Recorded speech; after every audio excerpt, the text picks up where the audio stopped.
This coin-operated viewer is facing southwest.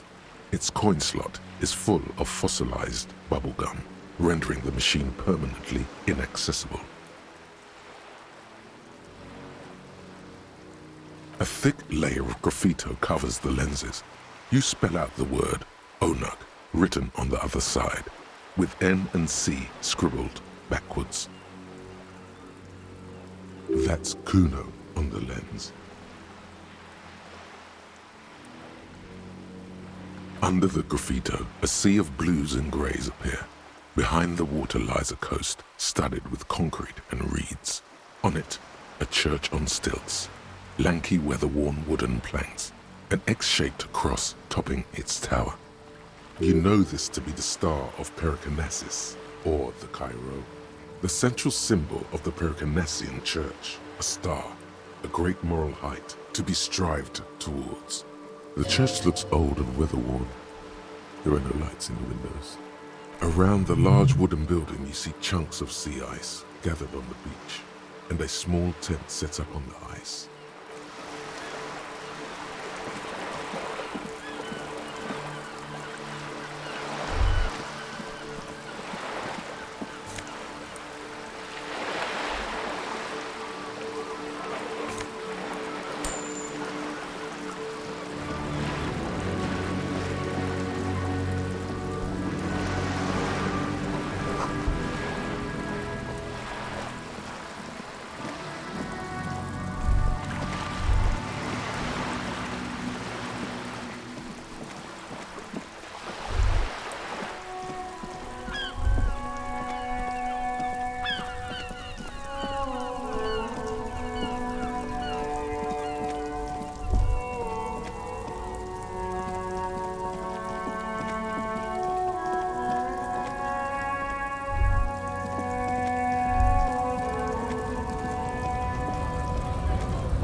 Betrays your degeneracy.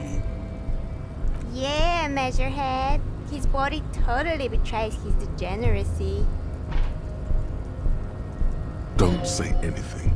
Size him up first.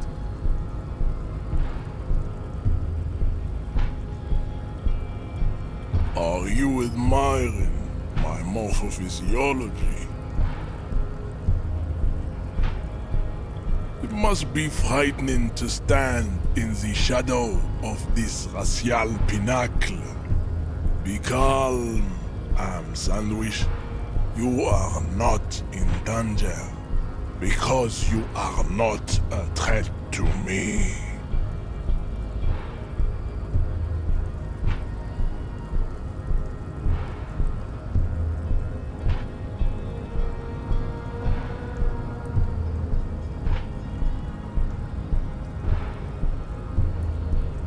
That is precisely the negligence that has led you to succumb to Al-Ghul.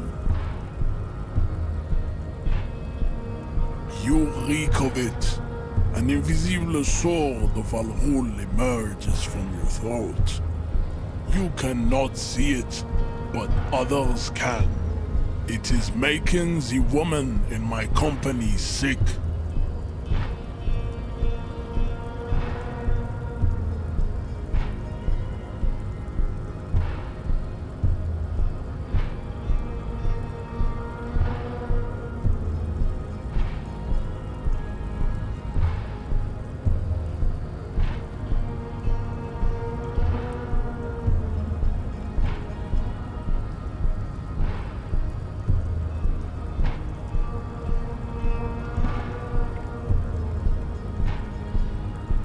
No, you don't. You need to get another drink. Occidental Haplogroup B4 is done giving orders around here. The influence of the ham sandwich race is waning. Show him the ham still got it.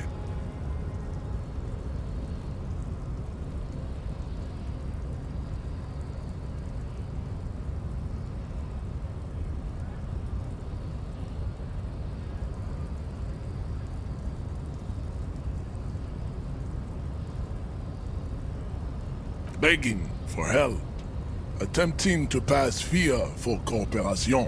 How far the Occidental Haplogroup has fallen. You were once a noble and powerful race.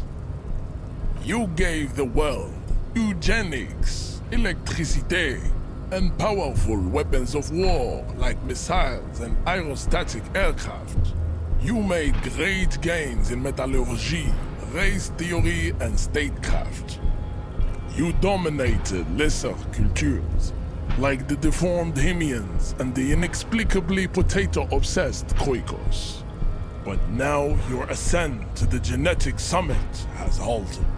You are obsessed with sadness and with frivolous pop culture. You will be superseded. Isn't that right, babe? It is, baby, yeah. You know it. There is a button right behind him, just out of reach. It must be the one that opens the door to the harbor. This man is not budging. Let's hope his superiors inside are more cooperative.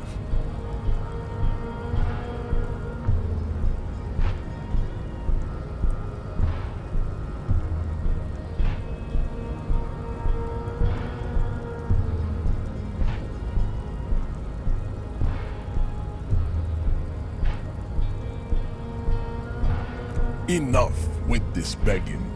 You should leave the stage of history with dignity by inviting the other races to a great world war.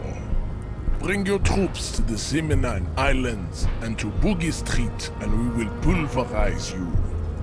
When you are gone, we will build a museum for you. The walls will be lined with bottles of Al Ghul, your beloved beverage.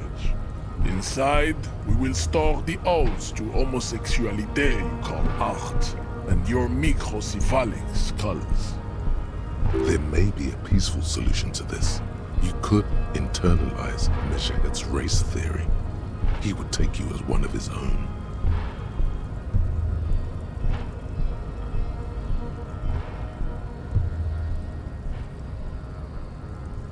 Well, not as such. What you do with a mastery of advanced race theory is up to you. You could reject the findings, sure, or accept them and become an advanced racist.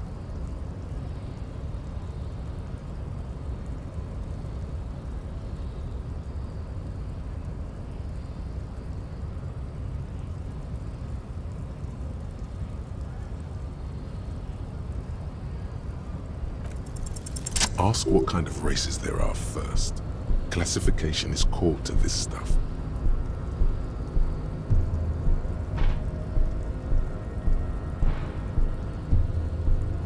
Do you?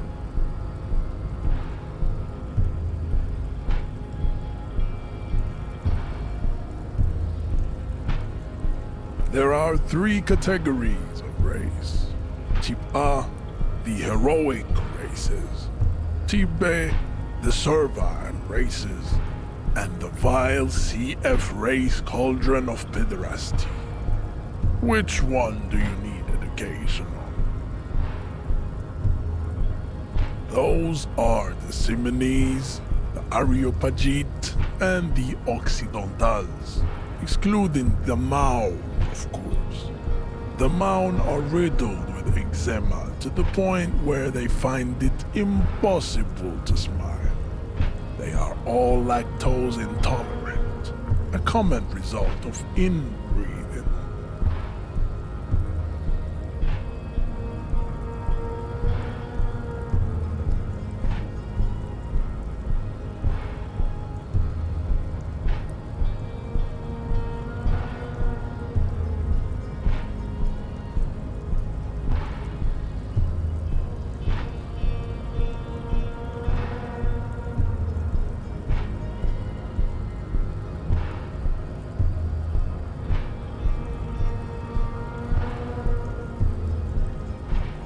receding genetic pool has led the Mound on reprehensible street parades. In Mound cities like Stadskanal and Vredefort, wearing wooden clogs on their feet and little green tassels on their hats. You know them by the names of their nation states: the Oranese, the Gotwaldians, and the Königsteiners. My people simply call them Mao. Mahoon is a derogative term for First World people of Gotwaldian descent. They do not all have eczema. Also, people of Katla, like the Suru and the Huhu, are much more lactose intolerant. In some municipalities of Oranje, people do wear shoes made of wood to street parades. Green, orange, and even yellow tassels have also been seen on hats. The Mound are proof that you can have too much Occidental racial purity and tassel-centric culture. Inbreeding has led to a lactose-intolerant subrace whom no one can take seriously.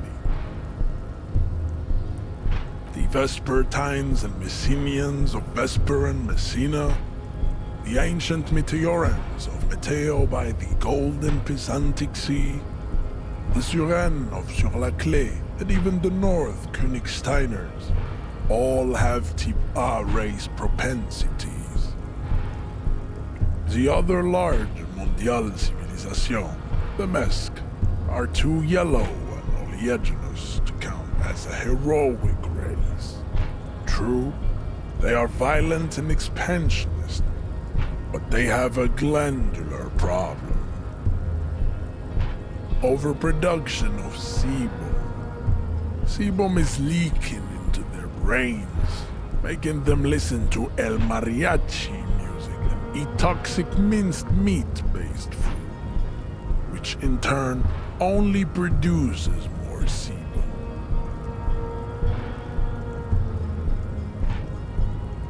As proven by the Mound and the Mesk, Occidental type A is in retrograde. The Seminese and the Areopagite are on the ascent.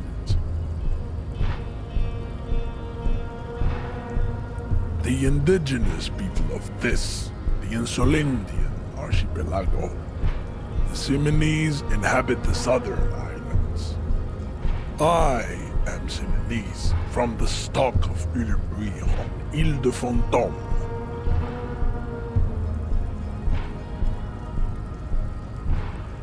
The Areopagites are the master race of the Ile Maran deserts.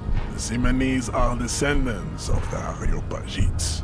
We came here during a heroic migration from Ile Maran to Ansuland, thousands of years before the lactose-intolerant Mound Reten Occidentals discovered this place.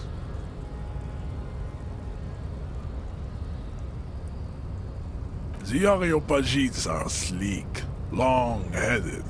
The Simonese are powerful, mesomorphic. The former is an immutable progenitor, unchanged since the Super Isola of Pericarnassus. Ancient brains rest in their slender skulls. The latter is perfected and adapting. Together they form the Simeno-Areopagite or Simeopagite superrace. That is all. There are no more type A races in the world. Nature was not capable of more.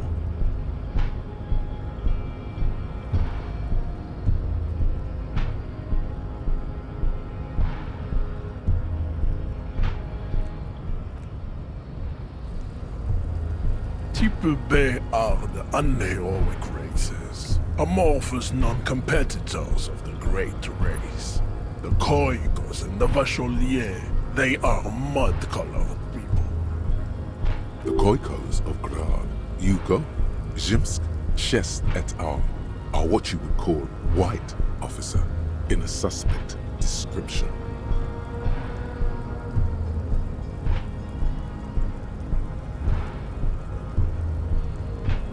To an untrained eye, the Koiko appear white and pinkish, like a ham sandwich. But look into their eyes and you will see. They are of an indistinct muddy color, and so is their skin. Unhealthy, sweaty, and ashen.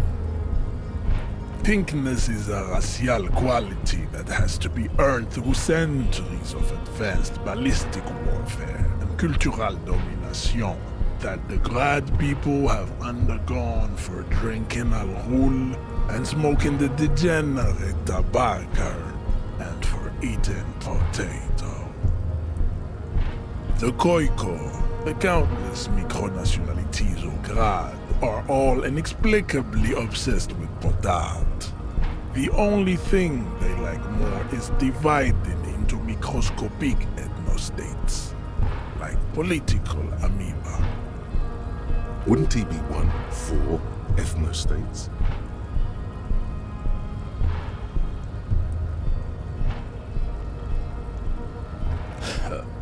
They are microscopic. The Semeno-Areopagite superstate will cover the entire remaining planetary crust, uninterrupted. From Holy Semenine to the Boreal Plateau of Katla. Its leaders will be the genetic epitome of the Semenese and Areopagite stock, elected by nature, not the base inner spoilage called demos. Revacholians, halfway between Type A and the Racial Cauldron. Two makes to know right from wrong. You tried your degenerate little revolution, which was the single greatest failure committed by humans in our 82,000-year history on this planet. Is it 82,000 years that we've been recording history? You have very little idea of what is happening. But that seems a little off.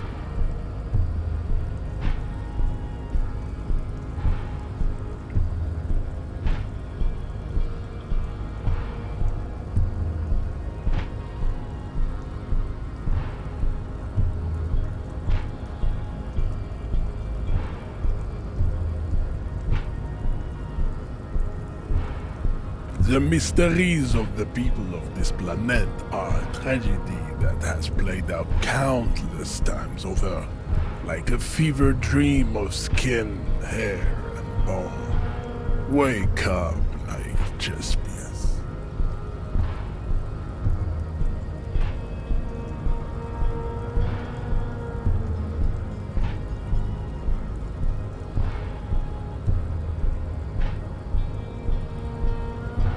The revolution came to Ravachol from Grad, in Zaraz-ridden potato carts. It is literally an illness, a prion disease that leaves the parietal and frontal lobe ridden with holes. A soft, sponge-like mass of dementia, hallucination, and paranoia. The revolution is fatal familial insomnia. A hereditary prion condition passed from the Koiko to the Occidentals. But not sexually. Probably through trade roots and potate acid, the prime component of the potato plant. Enough of type mediocrity.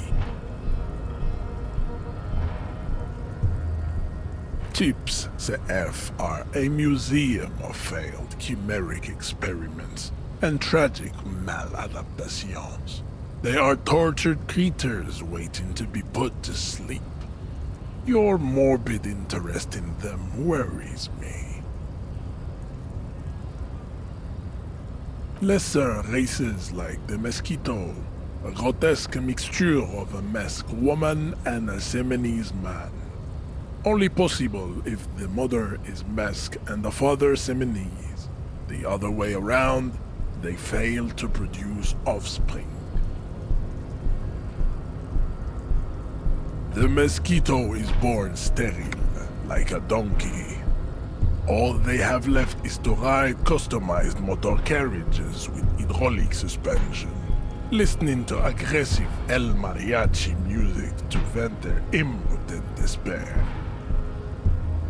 It seems unlikely that two human beings produce genetically sterile offspring.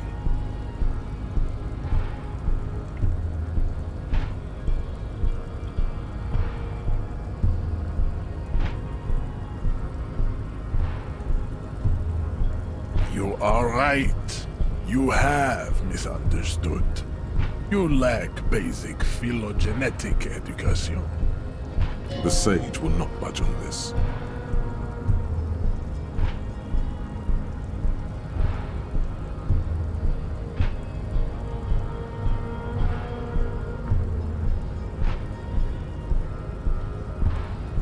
Then there is the Semino Koiki Chimera.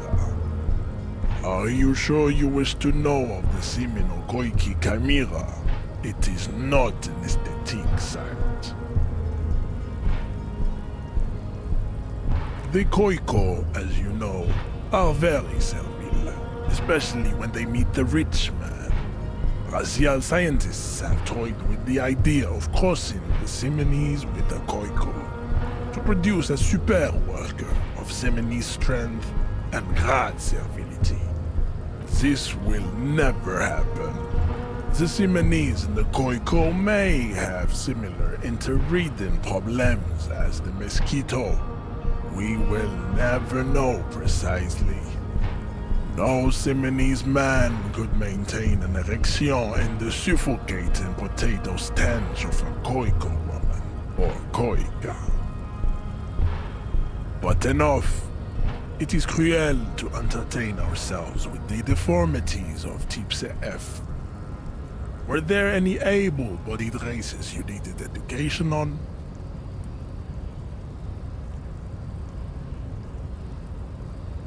You understand nothing.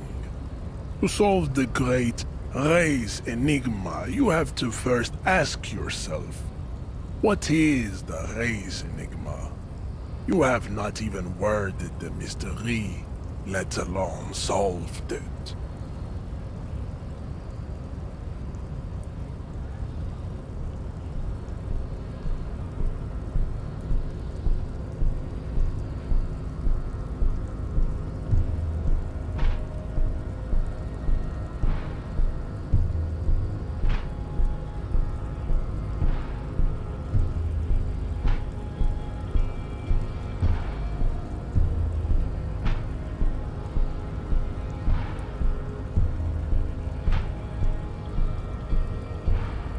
You need to internalize what you have heard here today, then return to me.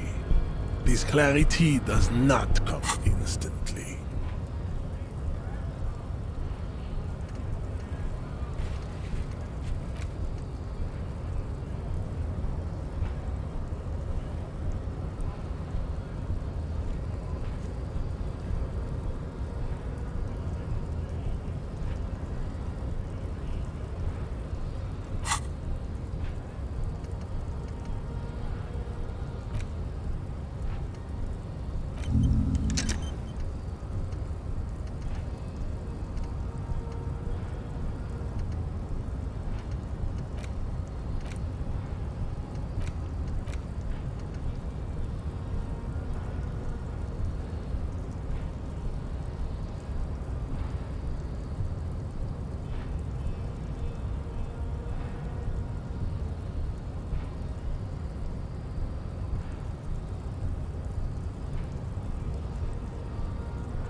I cannot possibly imagine what else we have to discuss, Tibere Vasholian.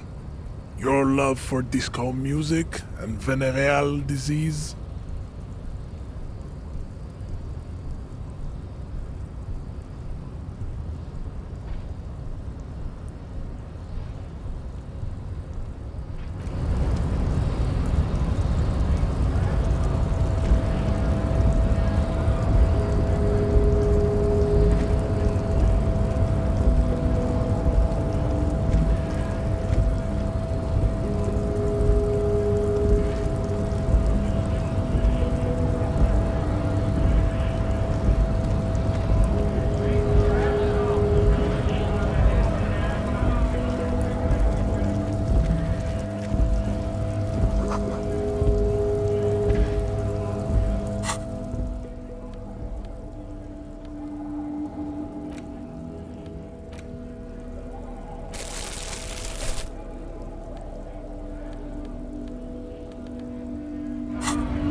Inside, you see a set of steering levers, a radio microphone, a pull-out toolbox, and the soft glow of the fuel preheater gauge. This is Precinct 57. How may I assist you?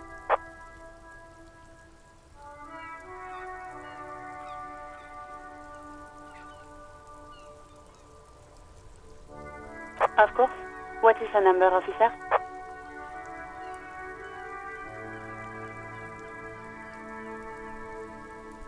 Yes, hold on. Her number is 005 1944 298. Received. Hold on, officer.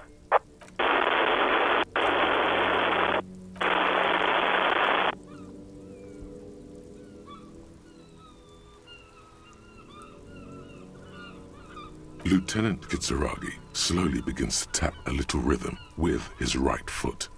Quite a lot of time has passed.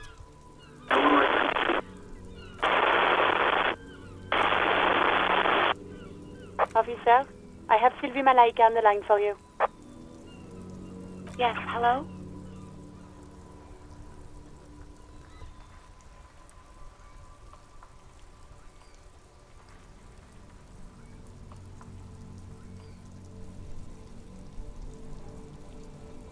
Oh, right. Hello, officer. What can I do for you? You can hear resentment in her tone. She's not thrilled to be talking to you again.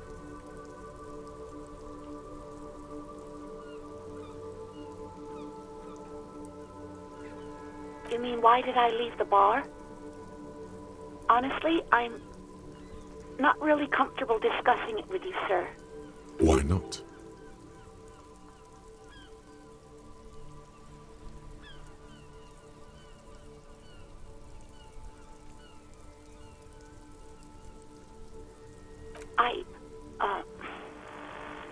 Let's just say I left because I needed to get away from someone.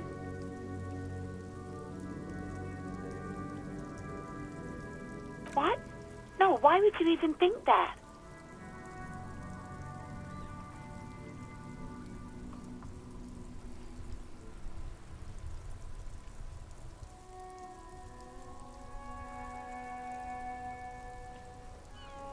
Please, don't bring Gar into this. It's none of your business. I already said I don't want to talk about this.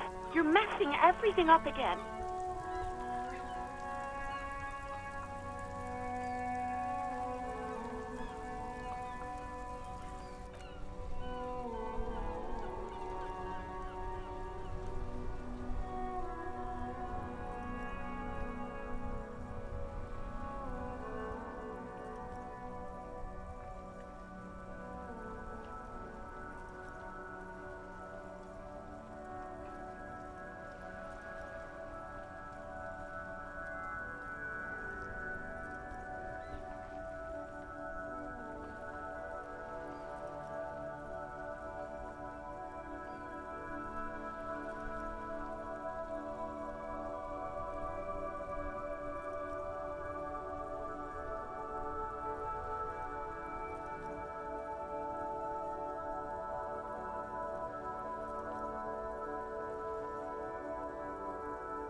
Not me.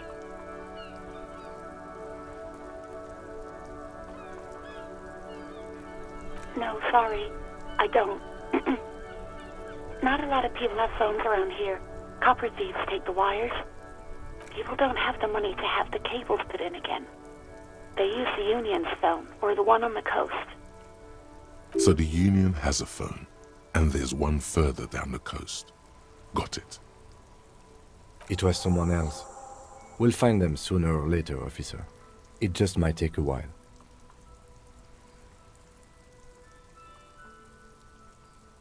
What? Of course it bothered me. But I thought the Union already knew about the corpse.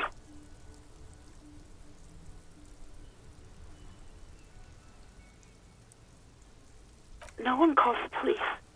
The Union would get angry. You know, what the Union says goes.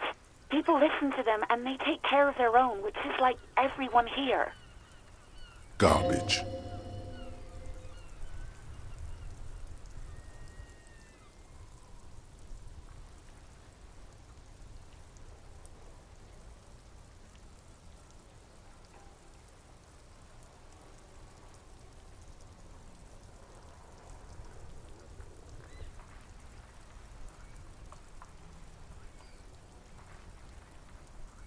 Legally, no. In reality, yes. Martinez is de facto policed by the Dock Workers Union. Words are not necessary to feel the lieutenant's discontent for the situation.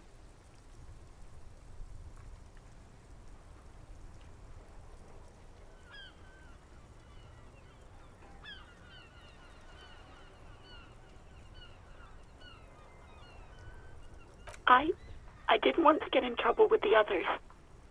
Push her further. Show her the error of her ways. No, don't push her. It sounds as if she's about to cry.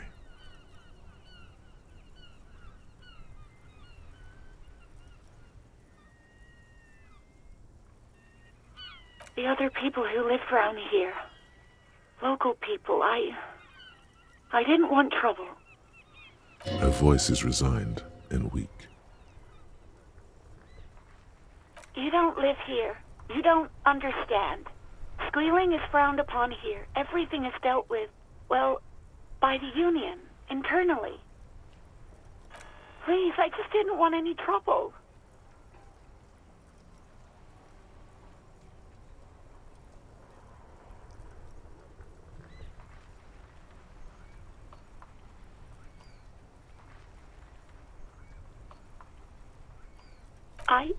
I didn't know I had to report it. I thought someone would take him down eventually.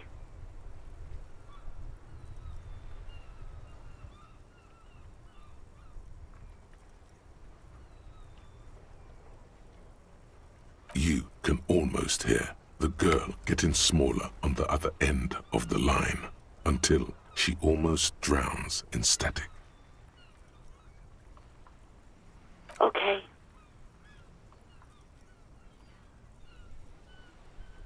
Yes, I know who you are. You're a police officer. The law. Yeah, I think she got it. Good job.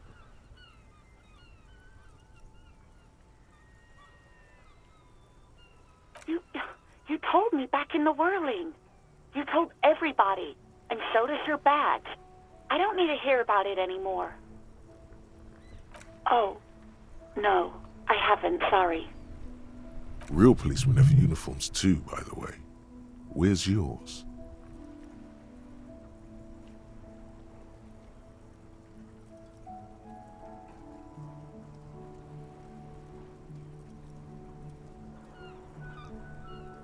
He's in plain clothes, voluntarily.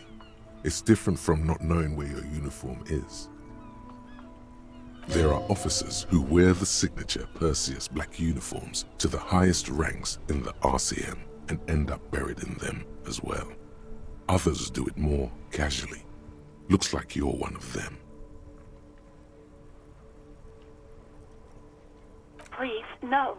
Not this again. Everyone saw your cool gun detective. You were trying to impress some people with it. everyone was eating, and...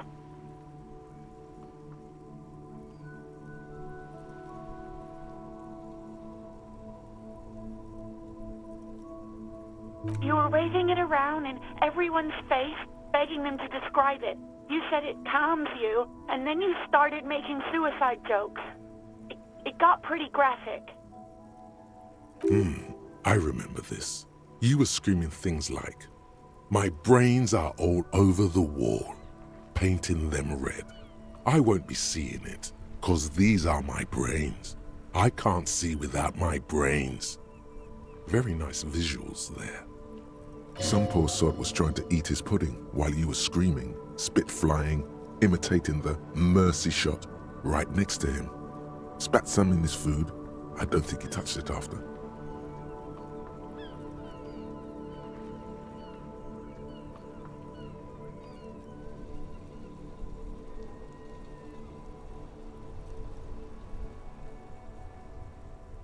Me neither.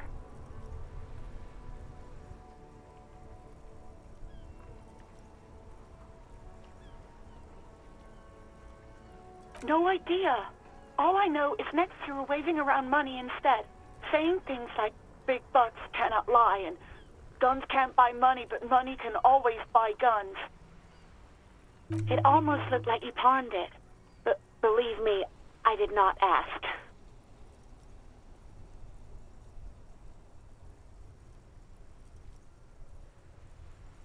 Uniform? I never saw you in any uniform. You had your things on, the disco things. Somewhere in a dank rental apartment, 2 police officers stand in the dark. Trash and liquor bottles cover the floor. Things are not good. One of the men, trying not to slip on old newspapers, makes his way to the window and pulls the curtains apart. Roaches scatter as the light comes in.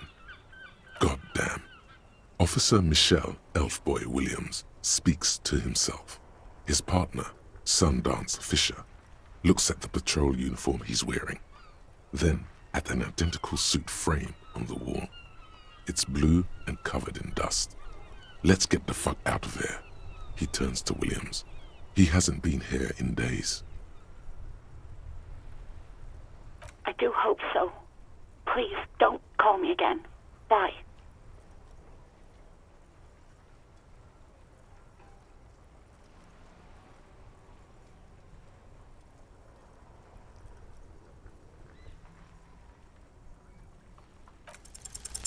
Yes, you have obviously done something to upset her at the Whirling in Rags when she was still working there. I'm not mad, it's just... You were so drunk and so emotional all the time, and then the skua thing happened. It just made me want to quit.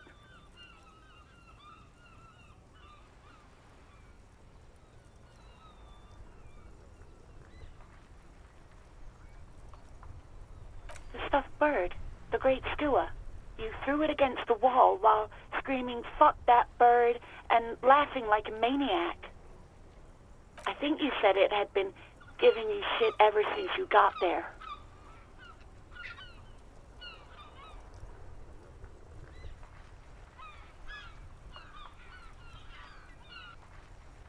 It was a pretty bird, there since I started working in whirling. I really liked her. We call her Scotty. There's genuine sadness in her voice.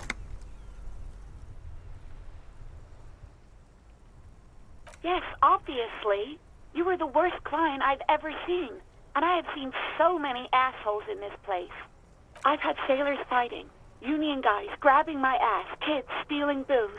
Once a guy was glued to the karaoke machine every night for 2 months. But you... Well, you were worse than all of them. Honestly, you were getting borderline aggressive. Even about little things like not turning down the volume at 3 a.m. I even liked one of those songs you kept listening to on repeat. No more. I hate it now.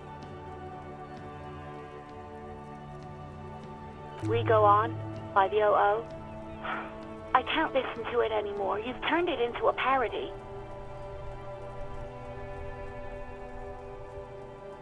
to hell with that song. Then there was your room, your project, an experiment to see how bad it can get in there. I tried to send the cleaner, but you wouldn't let me, threatened to make me understand. I had no idea what you meant, and I don't want to know. And then you screamed something about how you're actually a real cool guy, and no one understands it. One of the coolest guys there is. The coolest guy in Jamrock. Something about disco, too.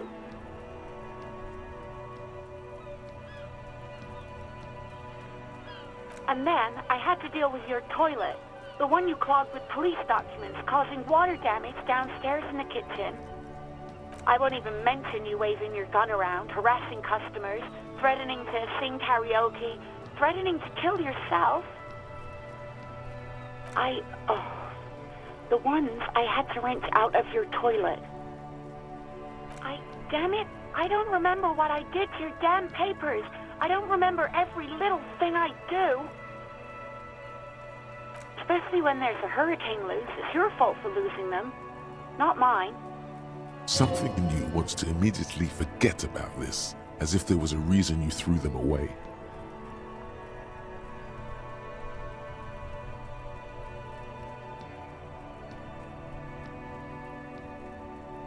No, you really weren't. You were simply the worst.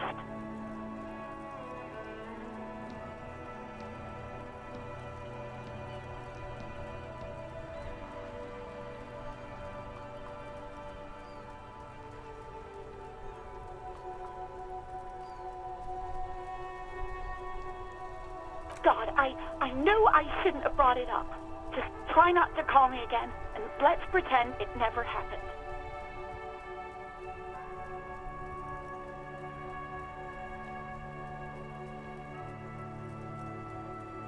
Wait, really? No, this is absolutely not true. I like Guard. I really do. No, I was actually flattered. I've always liked him. It was just bad timing, with the corpse and all that.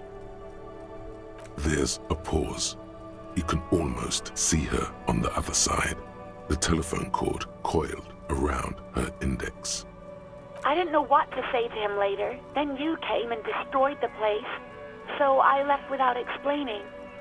I should have told him, maybe. Okay, but please don't mess it up. Please don't take out your gun or something. All sorts of things. From disco, rock too. So much disco and rock. Which one would that be? Sad? I think the one you mean is the smallest church in Saint-Saëns. Butchered that right up. Interesting. You still have to find it, however. You hear a sigh of relief on the other end of the radio. Wordless, the call breaks. Then, the already familiar voice. Anything else I can help you with, officer?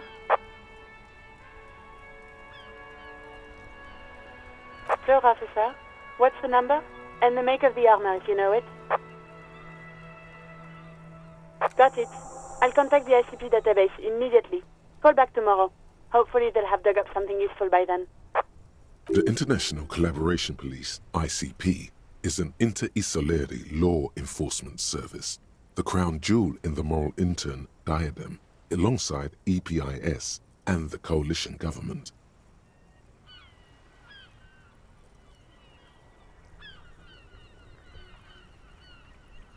'57's over and out. In the cabin, you see a set of steering levers, a radio on a hook.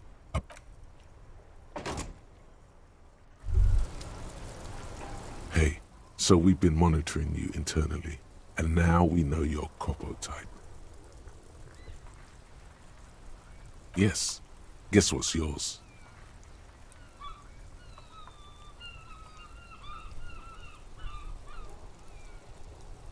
Yes, sorry cop. The cop who's sorriest. Let's make it official then, shall we? Huge lack of enthusiasm going on in here.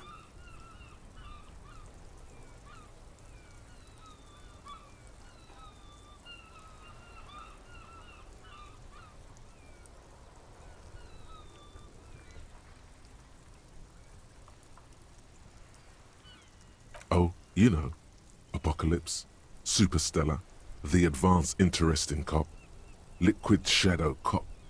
But you're too sorry to say those things. So, here we go. What? Jealous of the sorry cop? I think they'll be fine. Don't worry. They'll be super fine. It'll be totally okay. You can dual copo type from sorry to anything.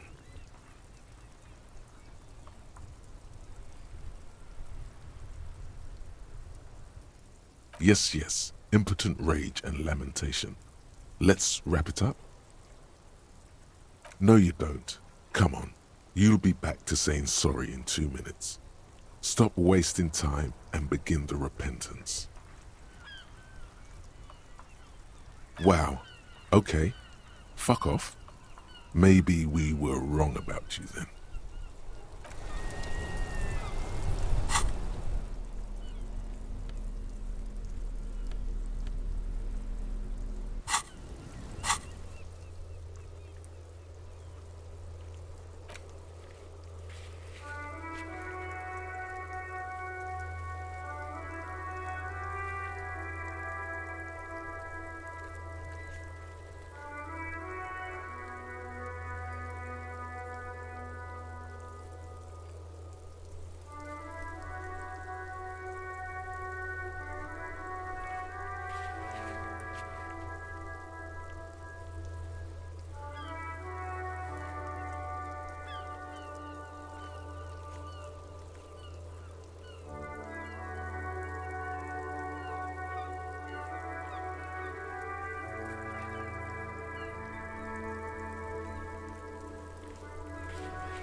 You see a set of tire tracks in the brown slush that covers the plaza mosaic.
This bookstore is not strictly about crime, romance, and biographies of famous people. There's also a wide range of paranatural literature. Amidst the various books, you find one written by someone named Matthias W. Dundas. It's about wholeness, unity, balance. These three things are very important to the working class mind. The point of the book, and many others on this shelf, is to give people medicinal advice in situations where they don't have access to paid health services. It serves platitudes, while also telling everyone that traditional medicine, the kind people don't have access to and which costs more than this book, is garbage and would only give you cancer anyway, without even curing your cold or anything. Wholeness, unity, balance, on the other hand, can basically take care of anything. Though it is important to note, when it's up to your mind to heal yourself, then it's because of your mind that you're ill in the first place. The book features chapters on topics such as how to find magnesium. It even lists plants you can harvest magnesium from. How to continue drinking if you're an alcoholic who has destroyed his liver. And there's even a chapter on the ancient Seraïs tradition of using duck gallbladder preservatives to treat and prevent sexually transmitted diseases. Pre and post factum apply. Nothing worth buying. This is just mundane garbage. What's even paranatural about this?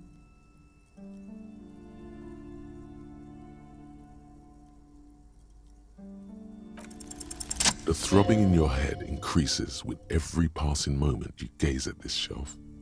Suddenly, as if out of nowhere, a small green book becomes apparent. The title of it reads, Medicinal Purposes of the Pearl. The book contains very little explanation on the matter. This knowledge seems to be taken for granted. The book contains descriptions of various pseudoscientific therapies, alternative medicines, and folk remedies involving the pearl, also known as le territoire. For example, it recommends vigorously swatting one's naked body with a venik or hand broom, made from the leafy twigs of a young birch tree from the near pearl. It is supposedly invigorating and good for the circulation. It also recommends consuming distilled spirits like vodka or whiskey that have been aged in the pearl. Readers are instructed to cover these jars in a shallow hole just inside the pearl and leave them there for 30 to 60 days, depending on the potency desired. Among other benefits, it is alleged to restore a damaged liver to perfect health. That seems improbable.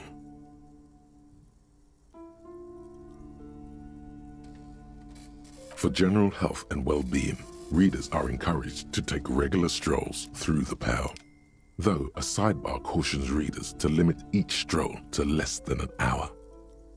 These strolls promise to cleanse the mind of worries and the body of toxins, especially if the perambulator performs this ritual in the nude. Nudity figures prominently in a number of these prescriptions. This is exactly what you need. There's an entire section devoted to cures for men who are struggling to perform their marital obligations. You close the book and return it to its place on the shelf.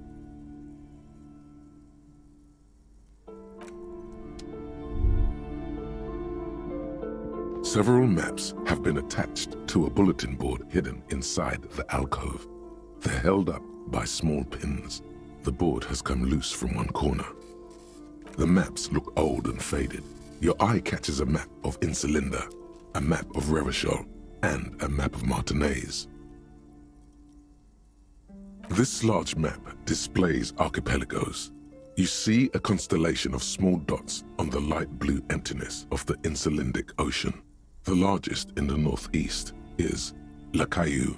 You are here. Another, far away in the southwest, Seminese Islands, Ile de Fantôme. Ozon, Laurentide, Face à la Mer, archipelagos. North Arcade Islands, all just specks of dust on the vastness of the Insulindic. On the edges of the map, the color fades into a blur of dotted lines, black and white, disintegrating into mathematics. In the northeast, a dust mite stands on the north coast of Caillou in a bookstore. It's you.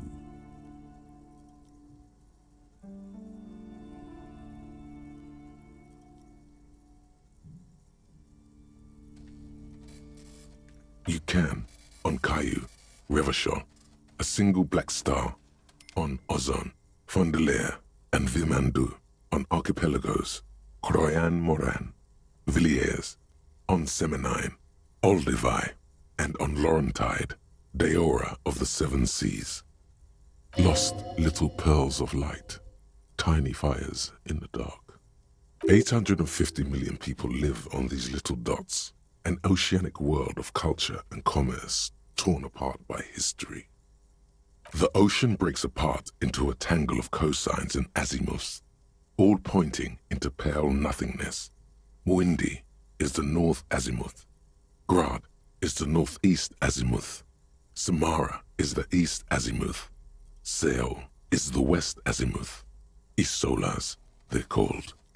Connections to other worlds. Words past the Insulindian, unknown to you. You only know you've never been there. You have little idea what they are.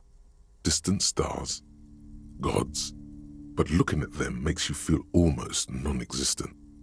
Whatever they are, the Isolas are immeasurably large compared to you, and very, very far away. Perhaps they are gods, gods of distance and outer dust. The north coast of a verdant island is shattered by the delta of a river. It is the River Esperance. Countless bridges put the shards back together, connecting city blocks to river islands. La Delta says a great artificial heart in the center, teeming with life forms and construction. To the east, rolling hillsides, Le Jardin, Stella Marie, the suburbs of Saint-Baptiste, swallowed up into the megacity. They sound rich to you. This is Revachol East. Hudon, it's somewhere to live, not bad. Then there's Jamrock, it's bad. People shouldn't live there, but they do. Then Forberg, it's almost as bad and much larger. Then Coal City, it's the worst. It's so small you can't even see it on the map. No, wait. There it is, north of Jamrock, the strip of coast next to the Greater Revachol Industrial Harbour. It looks downright despondent. It's almost Coal City, to be honest. No, this is somewhere to be. This is all you have, but it's still something. Streets and sodium lights, the sky, the world, you're still alive. It's not really a map, it's a tourist thing. A picture postcard with buildings on it, drawn from an isometric perspective. A date in the upper right corner says 48. Still, it's detailed. Could be pretty useful for scouting ahead. You see the jagged boxes of an industrial harbour, even the whirling in rags there.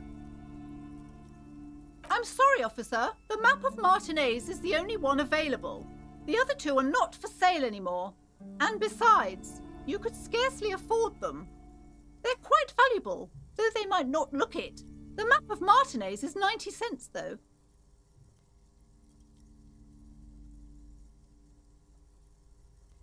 That old thing? It's an out-of-date map of a tourist location that never was nor came to be. From when some design studio people tried to spruce the place up 4 or 5 years ago. They also renovated the horse statue, set up those coin-operated viewers, and designed the new street lamps.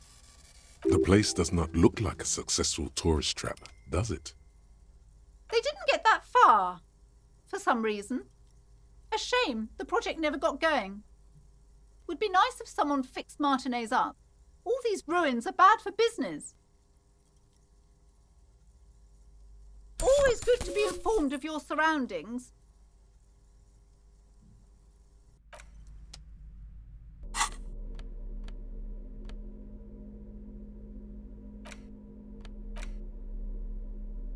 The worn map features the patchwork grid of the streets of Martinez, with directions to appropriately touristy locations. Year 48 resides on the upper right corner.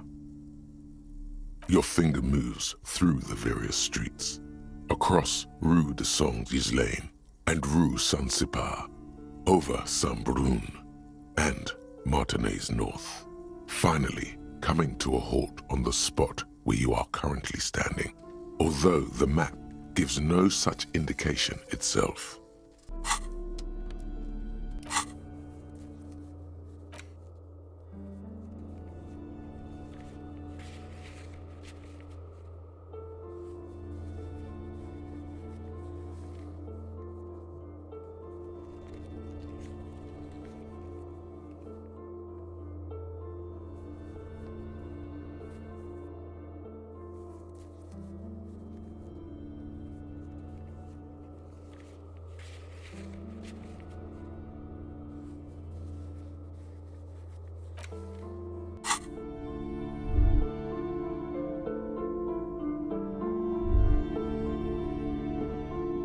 The plaque on the shelf reads, "Biographies of famous people."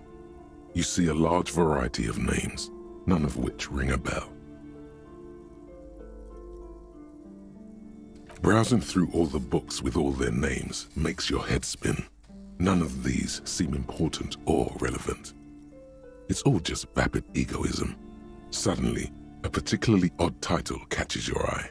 It reads, "High Speed Love, the tragic true love story of Jacob Irv and Alfie Delatraz," by one Cecilia Averbrook. High Speed Love chronicles the romance between two of the finest tip-top tournée racers in history. One of them is the madcap driver, Jacob Irv. His blonde mane graces the cover.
Next to Irv's life story, you see a slim biography of an Occidental rock star called the Anti-Star.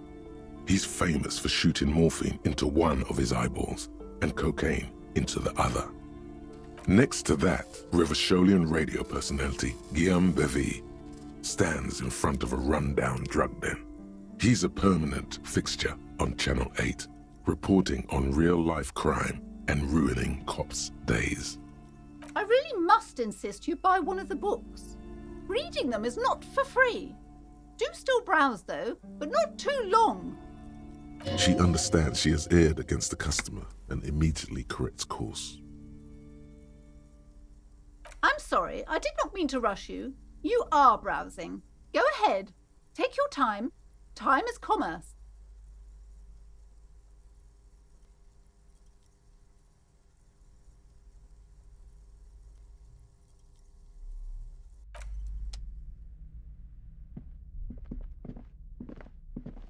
Shelves filled to the brim with crime novels featuring the supposedly stalwart Vespertine detective, Dick Mullen.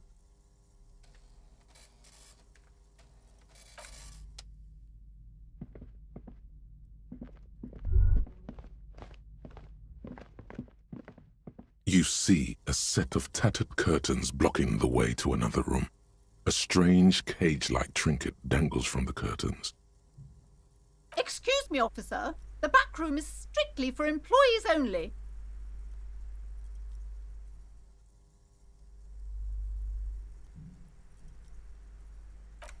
You see some kind of charm, an irregular polyhedron assembled from bones, sticks, and straw.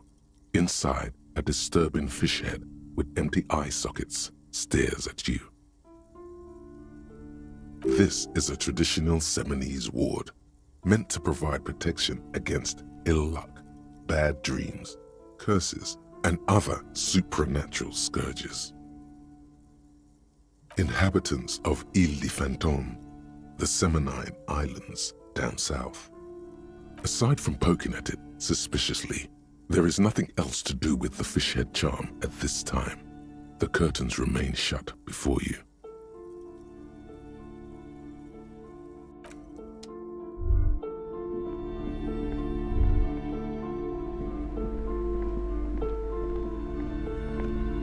The display rack is brimming with worn paperbacks featuring an extremely muscular, sword-wielding barbarian on the cover. Nearly all the titles contain the word Hyundai somewhere. But nothing of interest, only silence and the cosmic background pain radiation.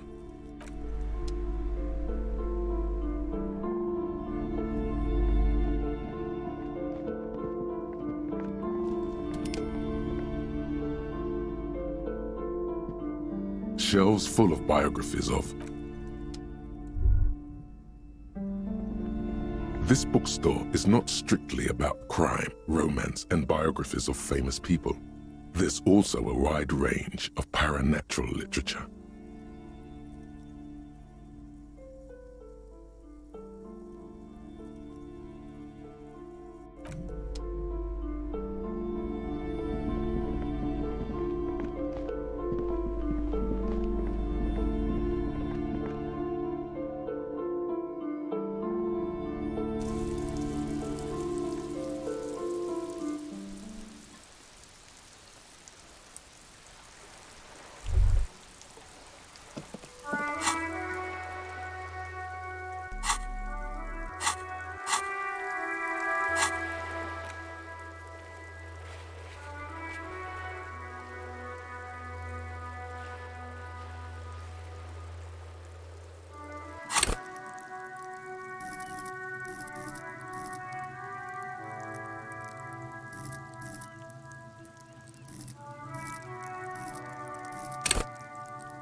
Yeah, you better keep walking. The streets will flow red once more, a great torrent rushing down Rue de Esperance. You wait and see. The streets will not flow red with anything. Who are you? I'm Cindy the fucking Skull. What else do you want to know? Date of birth, blood type, the last time I was tested for Hep C.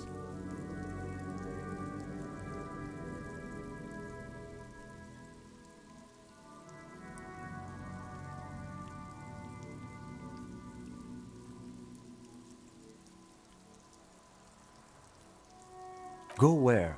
Accosting a miner? Listen to your partner, pig man. Keep your grubby hooves off little old ladies.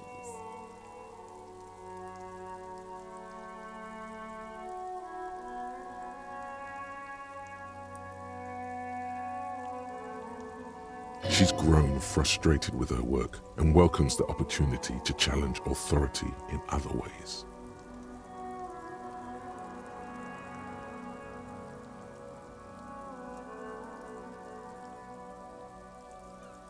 The lieutenant furrows his brow at another one of your eccentricisms.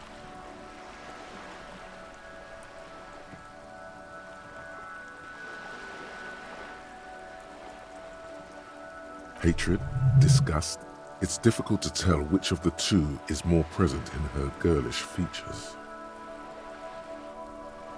The woman on the boat does not notice her staring. That is on her. Someone's got to keep an eye on her. Ozon is an archipelago 2 days' travel away from Rivershaw. Its moneyed residents, used to posh restaurants and upscale boutiques, rarely have reason to visit Martinez. Probably the Wild Pines rep.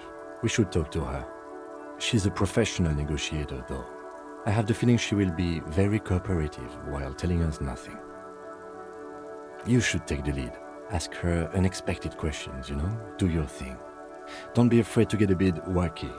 Throwing her off is our best bet. Good idea, piggies. Run along now. Fuck her shit up good. Impound that boat while you're at it. I'd like to watch her swim back to Ozon. I ain't no snitch, pigstein. Go forth and forage in someone else's shit. No shortage of squealers in these parts. Actually, there is a shortage of people who talk to us in a normal, calm, informative manner. We weren't put on this earth to make your life pleasant, fucko. Can't you tell? I'm painting a beautiful mural, an aereo graffitio visible from low orbit. I haven't really started it yet. I'm waiting for the right words.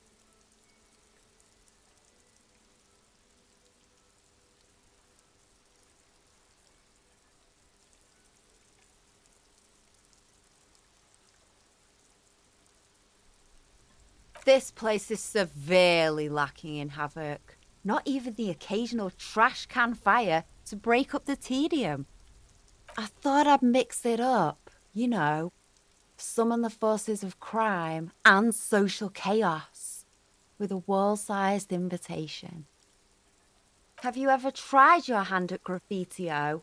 When faced with a blank wall, most people write unimaginative stuff, like pigs go home and Mona was here. We rarely see pigs round here, though. Just union cads. And my name's not Mona, so... She wants it to be something true and total. Yeah?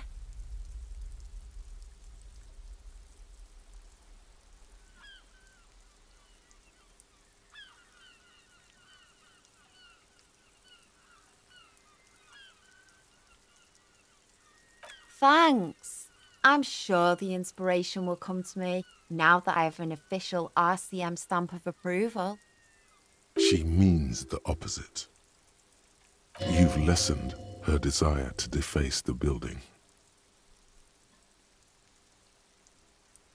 Watch your back, Ungulate. You've got eyes on you.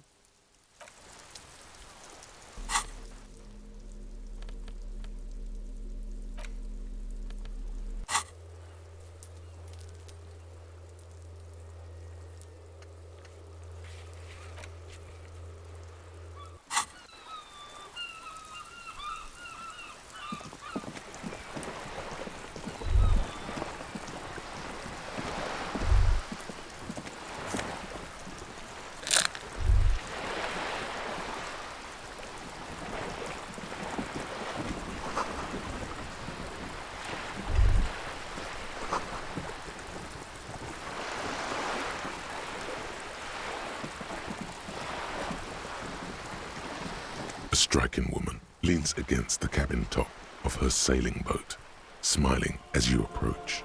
Her green raincoat glistens with droplets. A silk scarf is tied around her throat. Good afternoon, officers. I'm Joyce. Joyce L. Messier. I represent the board of Wild Pines, the owners of the harbour. You gentlemen must be from the RCM.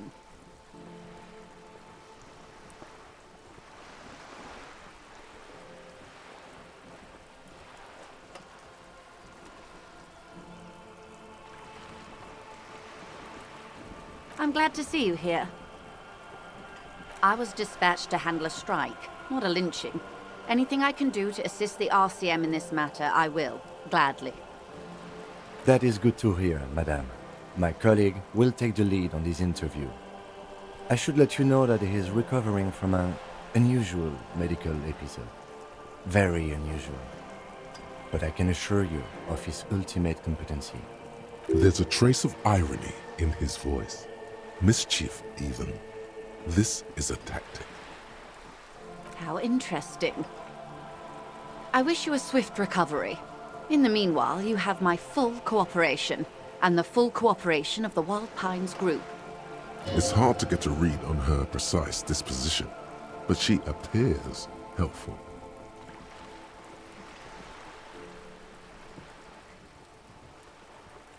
What we do. I'm afraid I don't speak for Wild Pines as a whole. It's a giant undertaking. There was a touch of discomfort there. She wants to merely represent. The Pines' core competency is logistics. Container shipping, freight, that sort of thing. See those airships there, blinking? Those are the shipping side of things.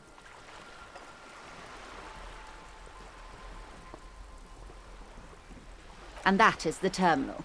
Another subdivision deals with energy, oil and gas exploration, offshore platforms. The Wild Pines Group is one of the original Revacholian Indo-tribes. Companies awarded royal monopolies by the king, the suzerain himself, centuries ago. The king is long gone, but several of the Indo-tribes remain. She enjoys talking about the company. It would not hurt to inquire more.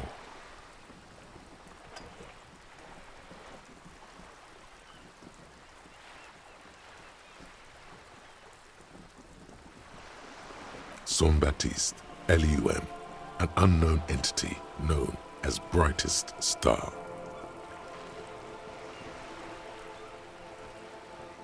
Why, thank you. I'm not at liberty to discuss the company balance sheet, but I can tell you that last year, the company booked more than 20 billion real in revenue.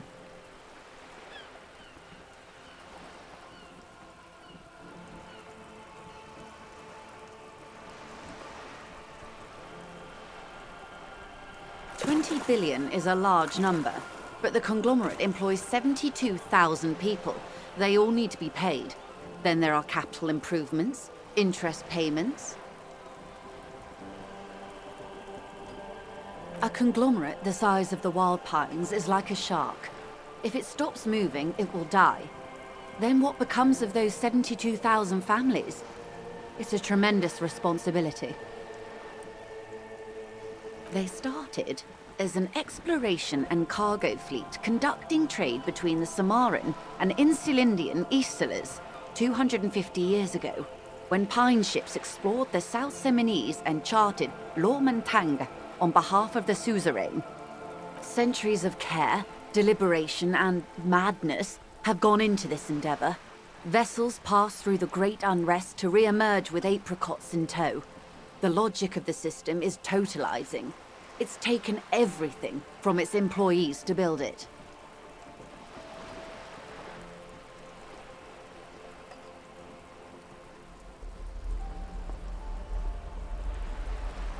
You mean aside from being the terminal's legal owners, who are responsible for moving 8% of the world's cargo?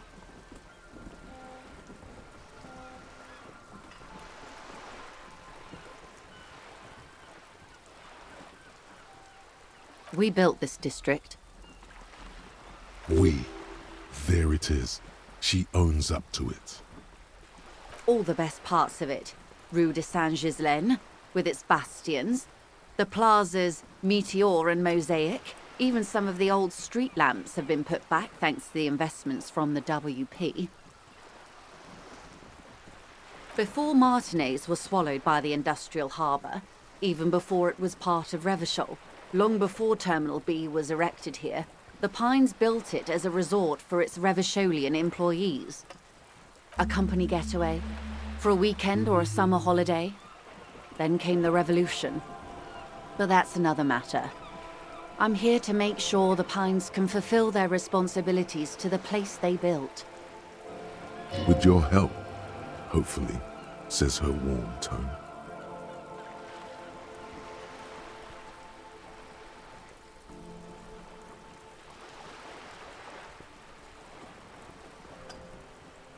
Everything. Right up to, but not including, trade secrets. First, you'd have to repeal the Emergencies Act of Trade in Aliments. That gives me the right to silence. It's quite the octopus.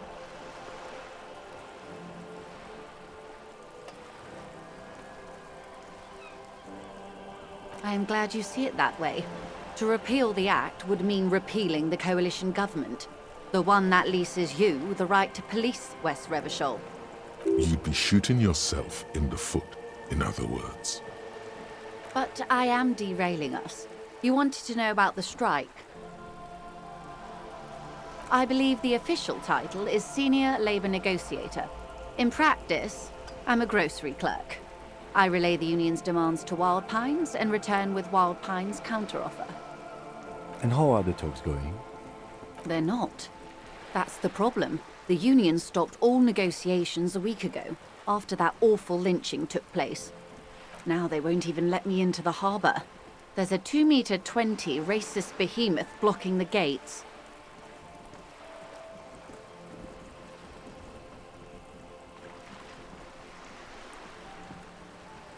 Oh, so you've met him.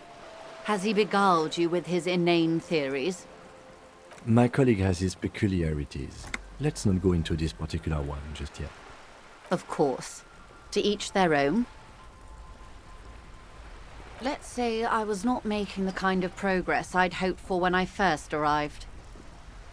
And when did you first arrive? I arrived 3 weeks ago. Yes, in the middle of February. The bay was still partially frozen then. I prefer to do these things on site, like the RCM. But the strike began in December.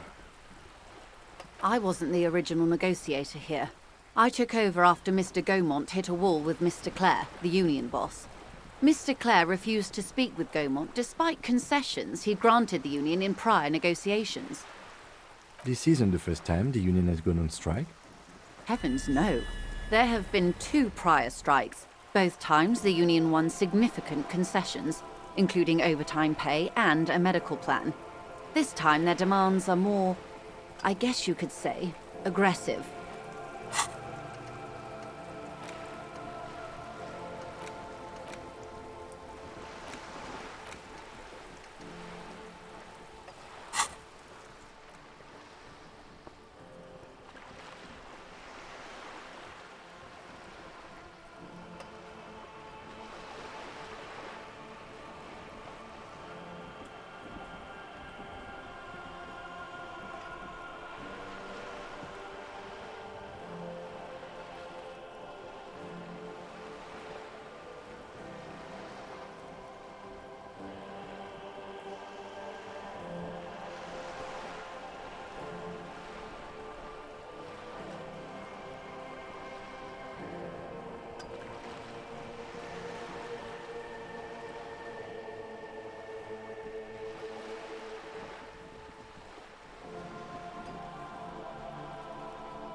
Ludicrous even. It's meant.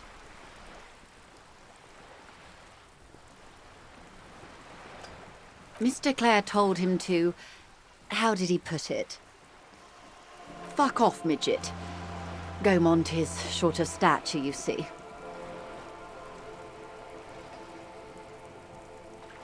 Yes. Keep in mind, this is a negotiator Mr. Clare has worked with before, and who was more than fair with him and the Union. Sounds like usual aggressive posturing. There are leaflets everywhere, and banners. What did they say again? Oh yes. Every worker, a member of the board. Most of the workers probably don't know what that means.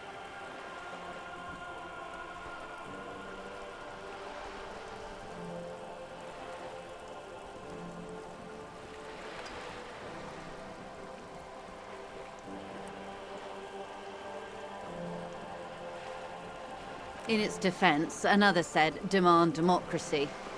Pretty tame stuff compared to every worker, a member of the board.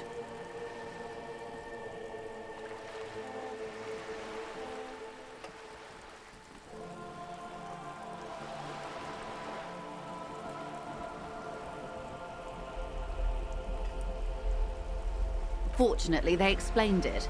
Every time the Wild Pines group makes a decision about anything, it needs the signature of each of the 2,200 workers in its Martinez terminal. Just so you understand, this is but one of 22 terminals owned by Wild Pines. Essentially, not only are they kings of the company, they are also kings of the 72,000 employees of Wild Pines Group.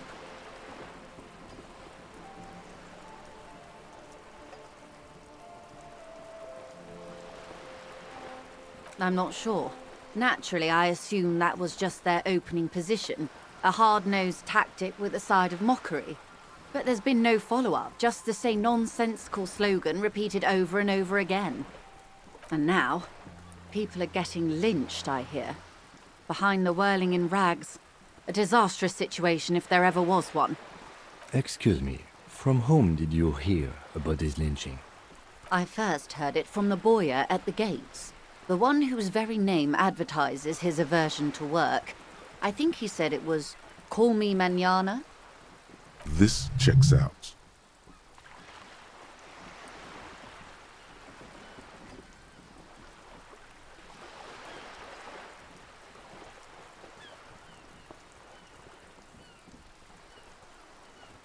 The scabs? You mean the huddled masses of Jamrog, come to plead for work where the Union refuses to?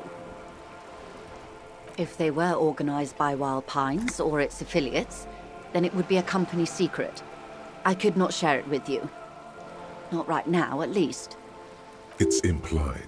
She's open to discussing this matter with you at a later occasion. Everard Clare is a man of the utmost integrity. If you can say one thing about him, it's that he always puts the interests of the workers first. Of course not. Everard is fantastically corrupt. I imagine he has a thick, viscous goo where you and I have blood.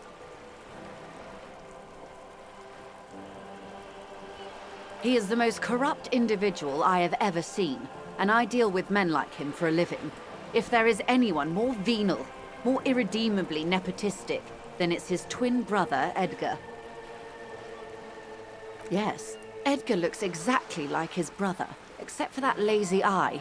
He also talks exactly like Everard does, and when one's term as foreman is up, the other takes over. It's how they circumvent the term limits, you see, with a funny little switcheroo. While in office, they've embezzled God knows how much of their workers' dues.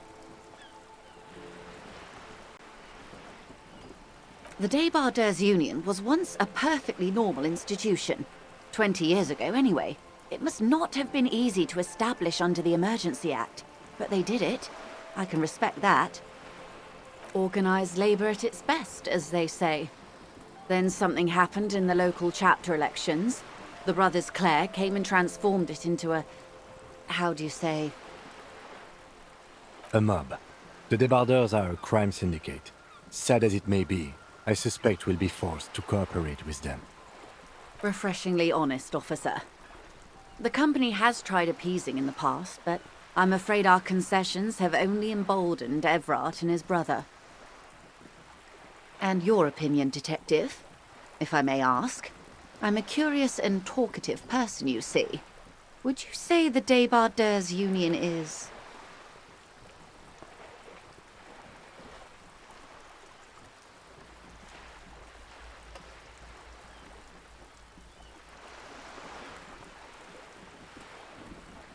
Of course, officer.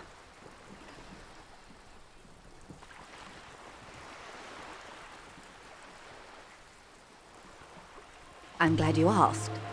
There was a woman, the previous forewoman of the Union. She disappeared. Disappeared? Yes. On the last day of the local chapter elections, her daughter phoned in and said she wasn't running anymore, or coming to work. Ever. End of story. Indeed. The company suspects foul play, but there's nothing they could do. It was a Union matter. The point of the presentation is, these kinds of things happen around the Clares. Watch out when you're dealing with him. Thank you for your concern, ma'am. We'll be just fine. Of course. How else can I help? Of course, Detective. Take care.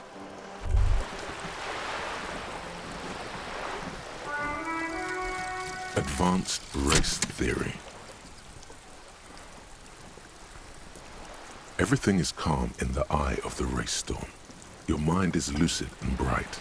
The mind-bending phylogenetics appear more distant and, to be fair, a little ridiculous. The great race mystery has cleared up. All that's left to do is verbalize your thoughts. Go and talk to Measurehead about your newly found insights.